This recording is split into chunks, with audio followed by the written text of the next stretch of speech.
MGM. G meow. It is Monday, July 28th, 3:15 p.m. UTC, 11:15 God's time. How you doing? GM.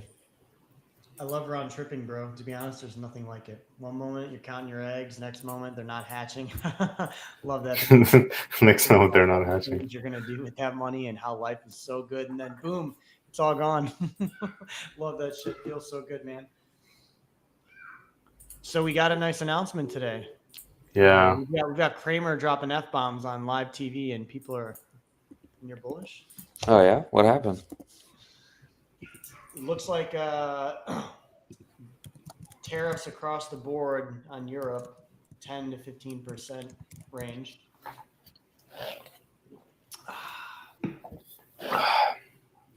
Lego's gonna get more expensive. Happen. Lego's gonna get more expensive. Legos are about to get much more expensive. Yeah. Yeah, thanks, Trump. Thanks a lot. Denton said earlier he's not America first, he's tariff first. He's not thinking about the children. I mean, he is very passionate about tariffs when he talks. It seems like he just loves the idea that he came up with it and it's smart. Maybe it will work out, maybe not, but he loves it. Well, it makes sense when everybody else has tariffs on you, right? But then you end up hurting the end consumer. Yeah, well, I think the way that they went about doing it, very like sporadic and random and schizophrenic announcements, is what hurt the markets because of uncertainty, right? If he just announced like flat tariffs like way back in February and maybe moved them like once after negotiations, it would probably affect the markets less, right? It was all part of the plan, dude. The April shakeout, the April bottom, and then I still see write-ups about how it's a genius move and Trump is like doing like this 5D chess, dude. Look at this. Like, I don't think Trump is thinking any of that. Maybe someone who is advising him is thinking that. I don't know. yeah, but markets are at all-time highs, right? Like if you do look at it in that way, then it is positive. But it's like they were going to all-time highs anyway, right? Even before Trump, right? They're just going to all-time highs. Right?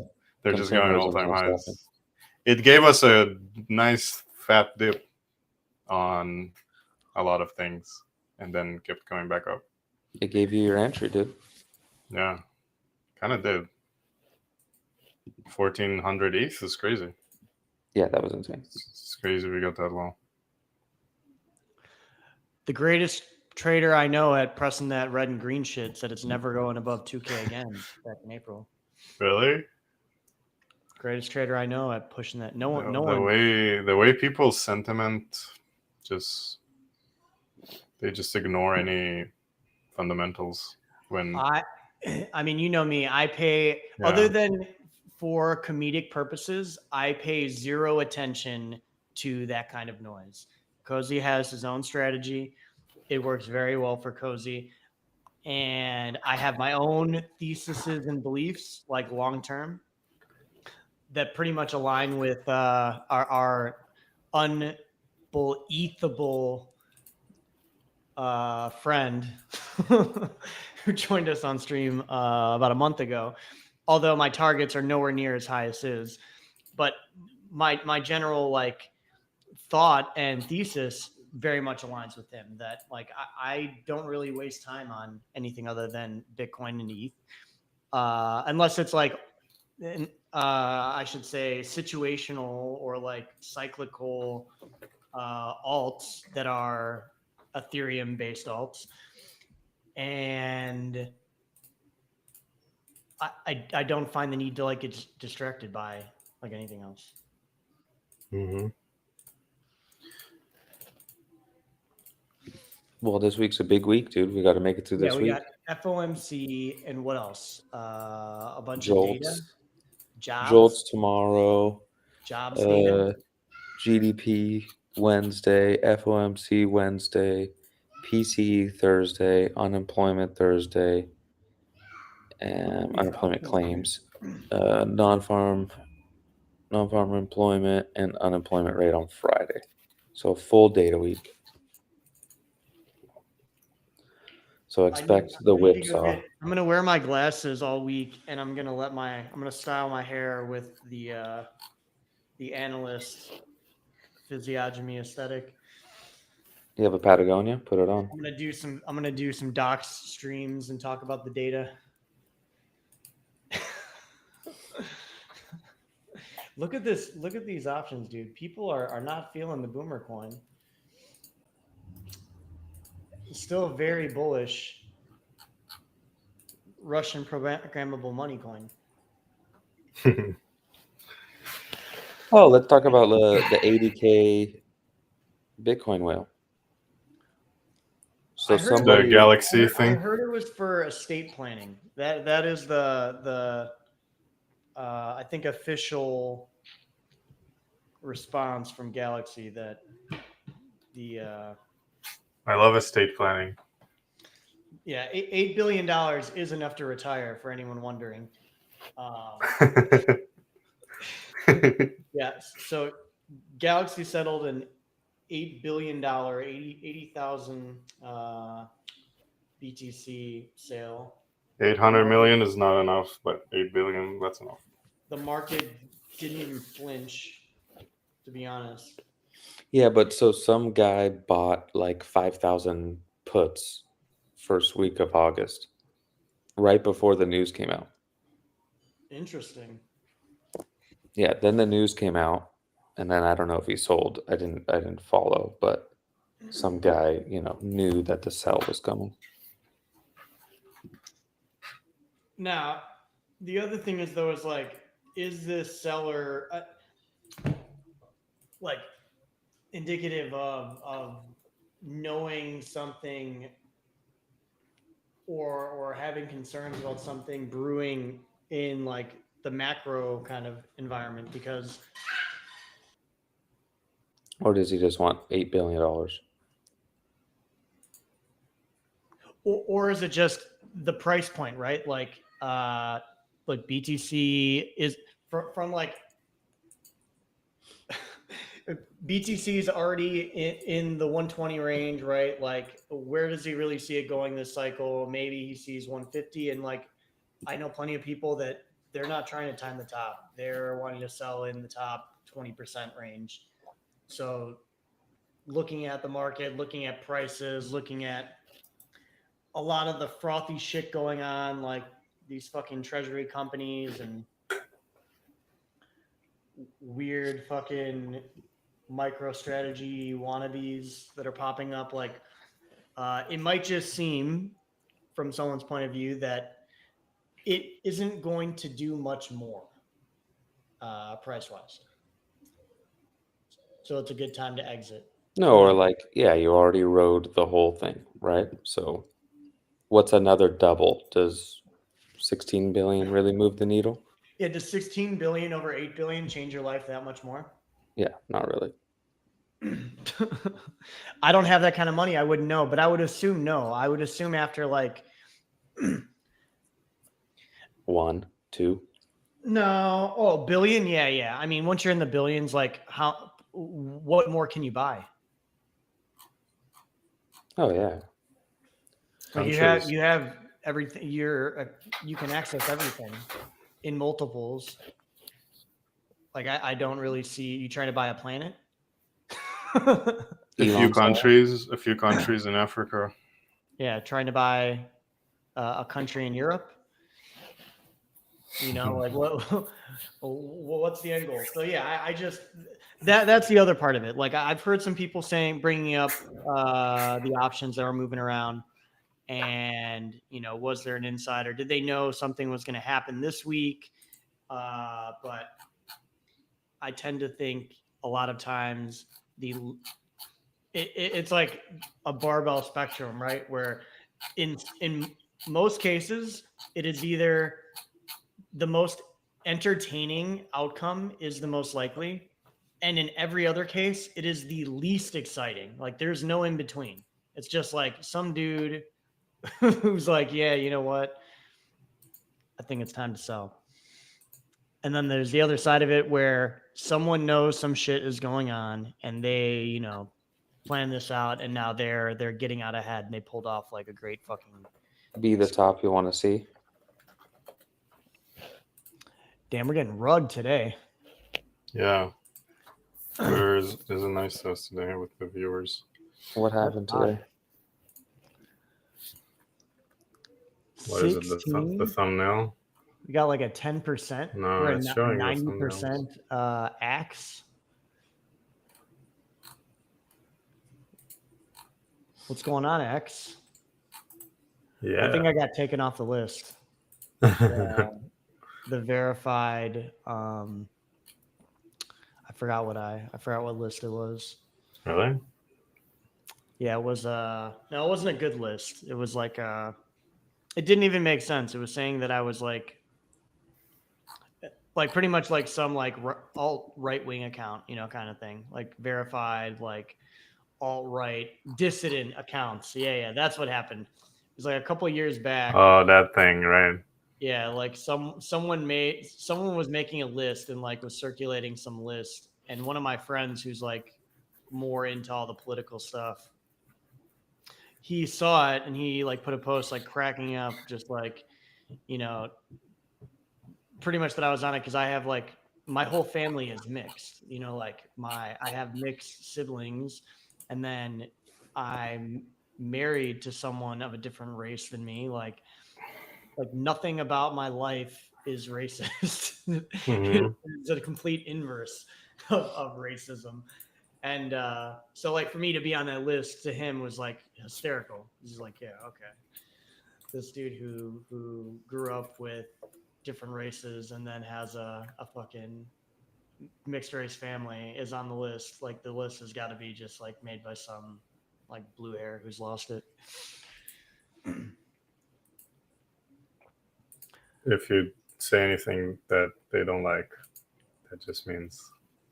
Yeah, if you say anything you don't like, you're a racist. Yeah. Let me get back to this. Where did my... I mean, and then look at ETH. I'm just looking at the, you know, my TA, the 3-day. It's just up, dude. It's literally just up from 1,400. What do we do, Marty? What's the move?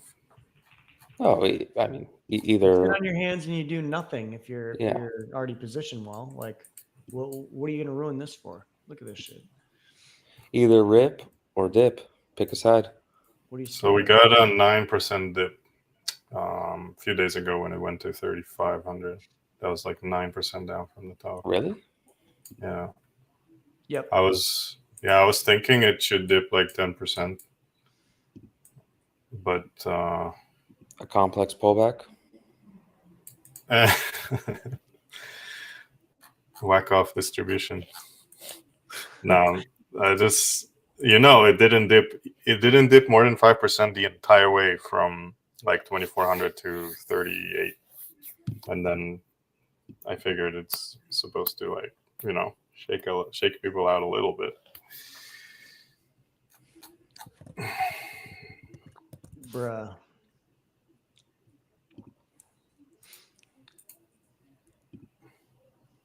It's pretty crazy. Insane.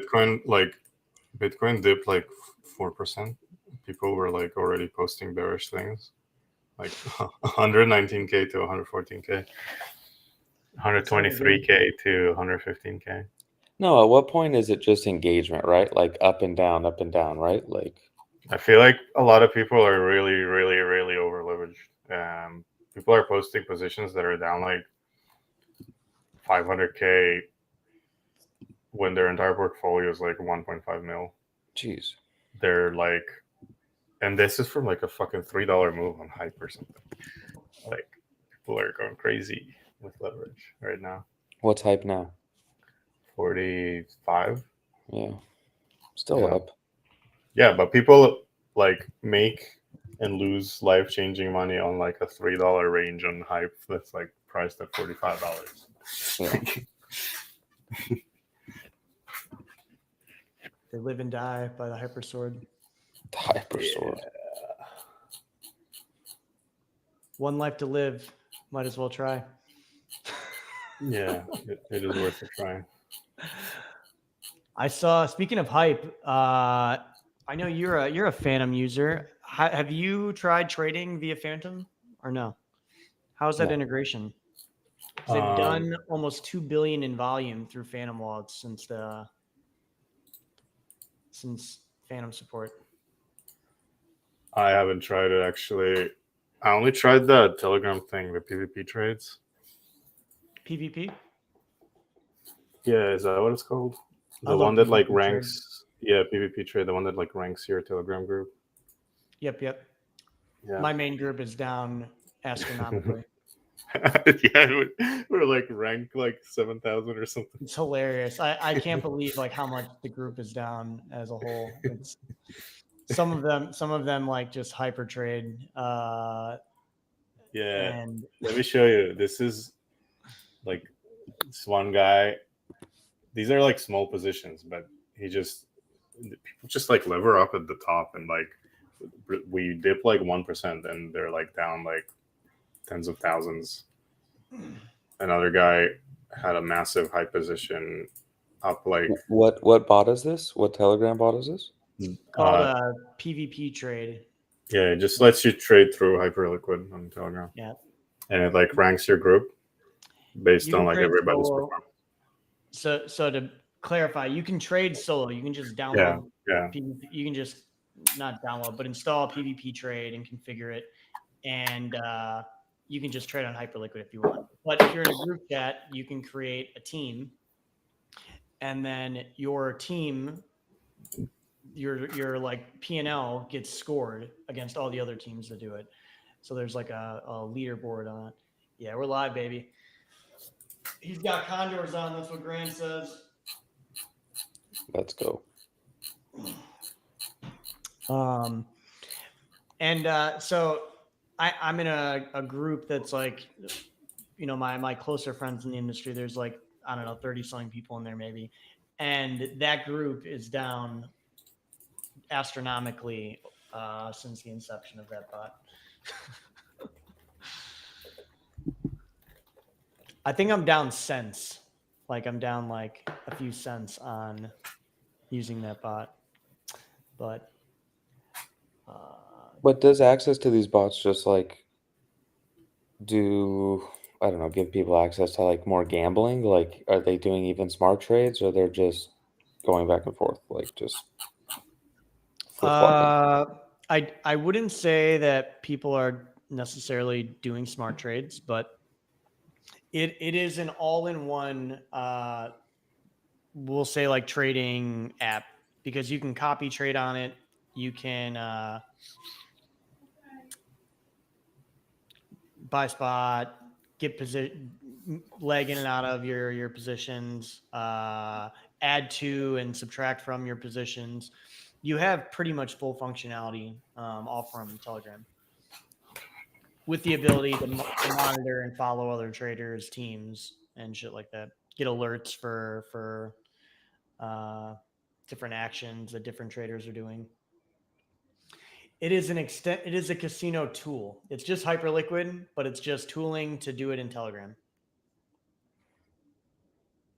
Got it. Easier access, more access. Yeah.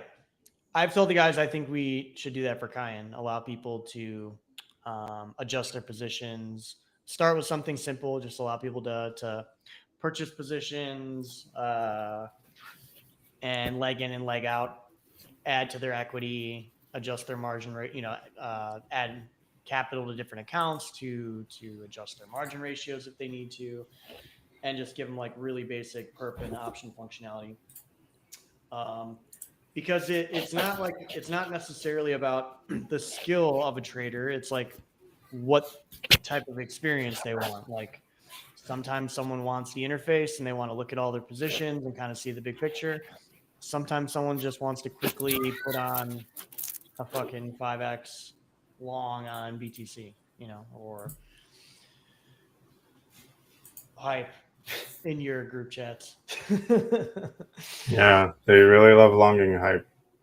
Down 500K from hype, going from 48 to 43. Yeah. Explain that to your mother. I don't know why. I don't know why people do this. But I will say, dude, that I mean, not down that much, but that was how I like went negative first. Doing that was just with ETH, just having massive leverage on a position, and ETH moving like $20. I was like, what the fuck? You remember when Elon went on Saturday Night Live and shilled Dogecoin? You see this? We call out X. They're listening immediately. Yeah, it works. Yeah, Grant, you can't explain it to the moms. X. The more you say X, the more viewers you get. See, it's already 200. I just said X. Nothing ever happens except for BTC, where they're planning the same thing that Whale was planning. The mass exodus to You wanna talk about Pump, about Zora? Let's talk about Pump, dude. Pump is not fun right now. Yeah. Did you see Bonk is getting like way more volume now? Bonk has been eating like tons of their volume share. Yeah, Bonk was at like 30-something%, I think, last time. Dude, Pump has been literally down only. This tweet, look at that.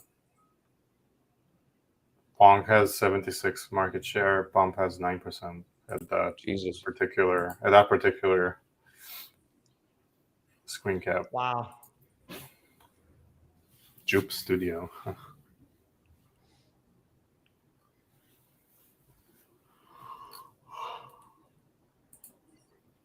It'll probably pump at some point, right?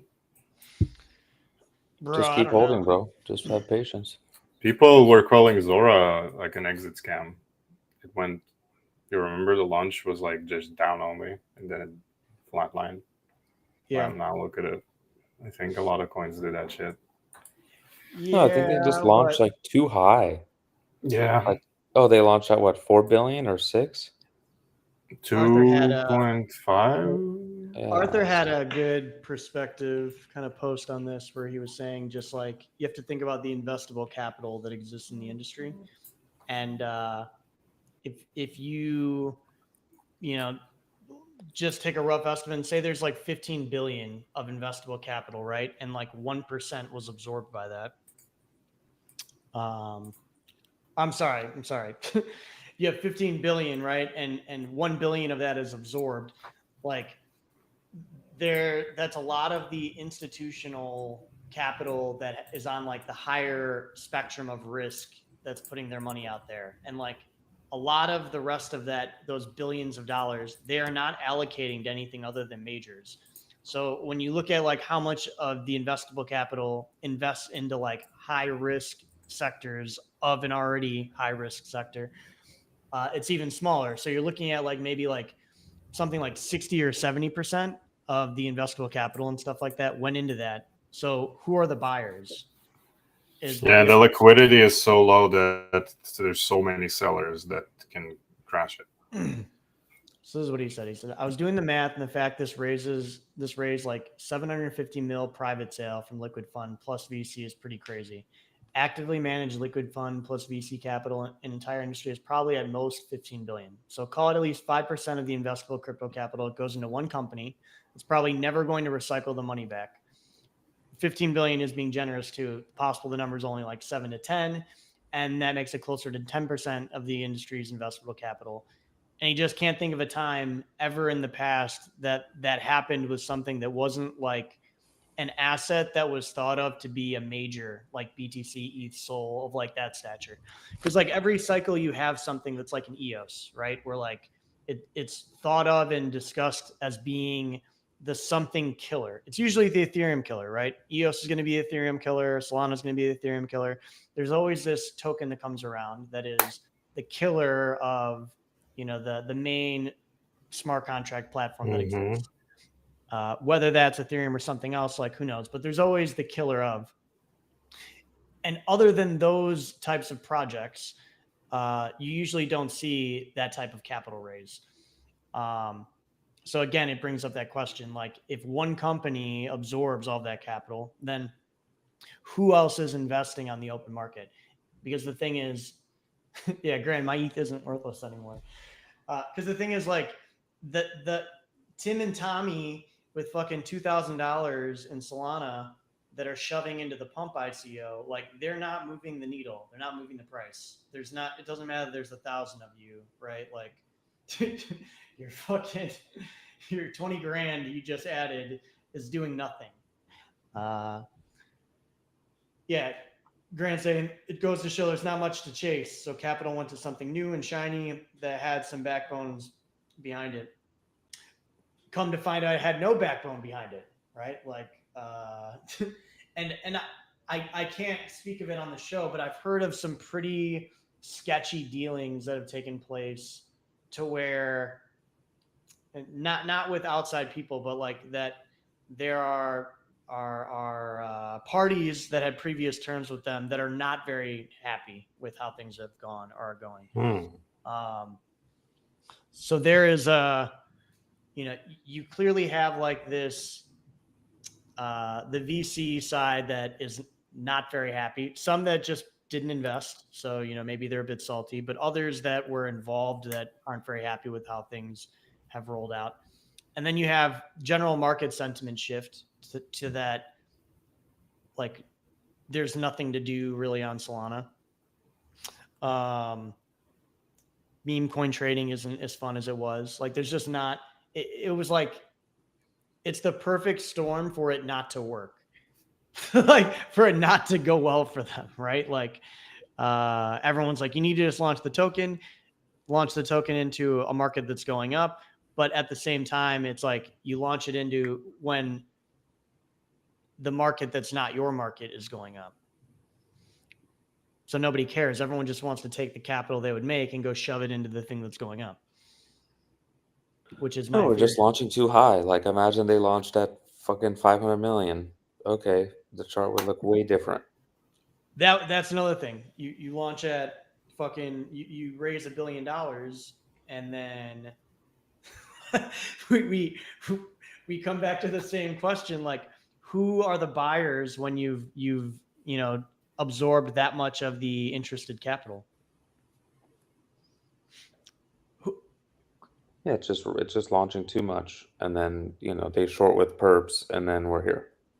Mm-hmm. And then we're here, yeah. And then they run it back. And then they run it back. Well, if they keep making money, they keep having users, they keep having mind share. Yeah, sure, run it back. But they don't. They every day that they go without releasing the things that they're using to hype up this, like, reason for a token launch and reason for the raise, like their vision, the more they lose that attention gravity.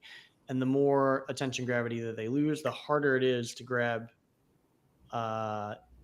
not only the number one, What's those the vision? same people. That they're going to be the new Facebook, right? That they're going to be the social network. Yeah, I mean, they can think that, like, but I think I talked about it on this one stream that they're losing to Bonk is the problem. Yeah, the thing is they're not the only one, right? Like, they're not the only one selling shovels, and people are going where they have a better experience. And that seems to be Bonk. Denton, as our resident Solana trencher, is BonkBot that much better?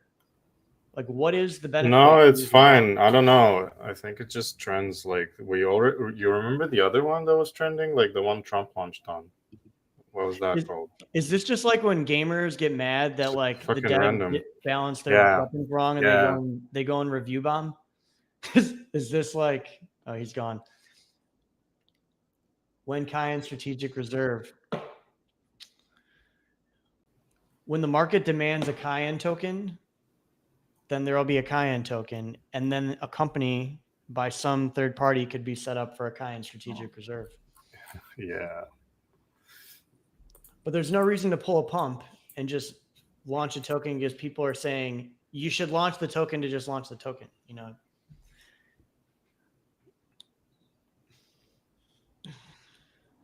So, all right. So you think that this Moonshot. is just Moonshot. what I that was saying before you got cut off, Denton, is do you see the people using BonkBot as like is it the same as when gamers get mad that their weapons get balanced wrong, so they go and they Steam review or they Steam Yeah.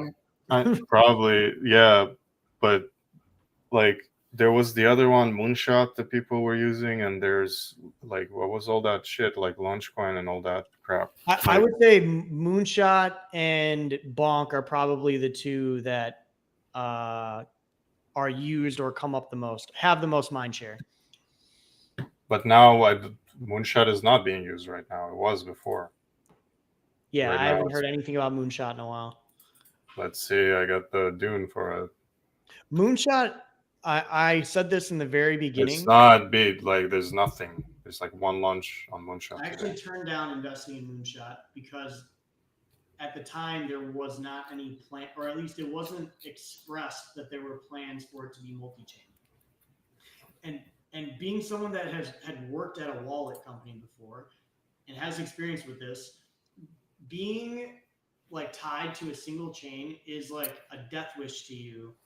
If it's even if it were Ethereum, right? Like the worst thing you can do when the only way you can make money is off fees from your app is say, I only want to cater to people that have these preferences. It's like, it doesn't make any sense. You know, like you need to try to cater to as many user groups as you possibly can if you are in the business of you know, infrastructure, I think. And yeah, being a Solana only thing, I was like, yeah, no, I think Solana is like has a lot of attention now, but that's all gonna die off. Just like everyone loved Polygon, everyone loved Phantom, everyone loved BNB and Binance Chain. Like all those were gonna kill Ethereum. If you forgot that, AVAX, like everybody loved every one of those. They all had runners. They all ran themselves.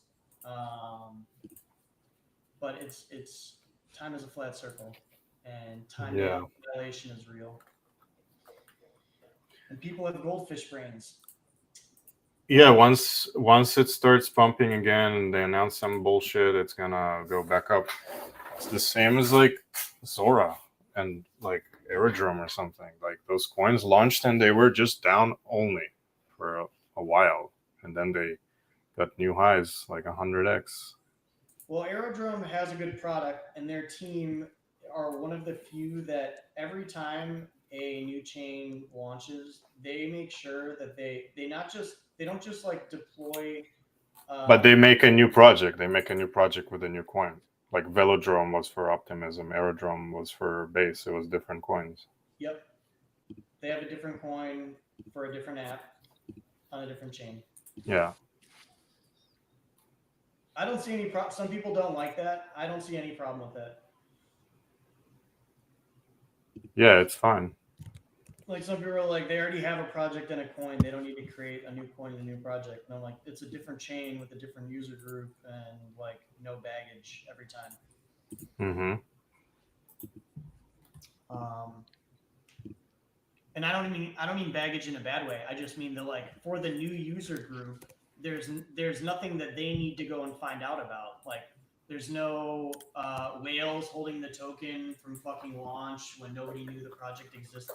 Like there's nothing. It's just everyone already knows about the project, what that type of project is, because it's been around now for fucking 2 years. And when it launches, it gives everyone kind of the same opportunity to either speculate on it or not. Those aren't my cups of tea. I don't trade and speculate all the Aerodrome tokens and stuff, but I know a lot of people that do really well farming there and staking Arrow and things like that. Grant, the plan this week is do nothing. As the title says, nothing ever happens, right? Like we got tariffs across the board. We've got a big data week, CPI, jobs, all this shit, and I think nothing happens. That's just me though. No, you get the whipsaw and then you come back and same shit, same price. It's nothing that we already didn't know.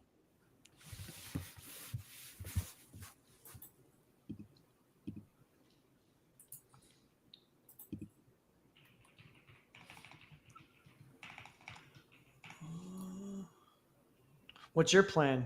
Condored up, yep. With some files for good measure. Let me see. Let me pull up what else is going on here. I got the newsletter coming today, and we got the stream on Wednesday. Just confirming the guest. It seems And that we didn't talk about this, but it seems NFTs are back. Yeah, Hash what's up with masks that? are fucking up astronomically, which What's I up with never that? would have thought. My ladies are up a little bit.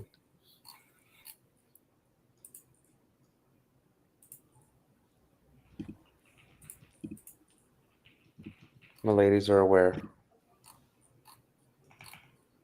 How much? Like Ladies are up. 3.2 or something. Well, we were looking at punks last time. I wonder if they've moved it all since then.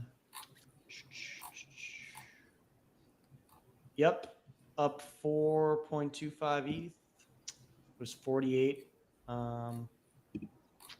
48 And was ESAP. the floor the other day. 52.25 is now the floor. That it's such a misleading metric because punks are like hands down one of the most liquid, like high priced NFTs you can buy.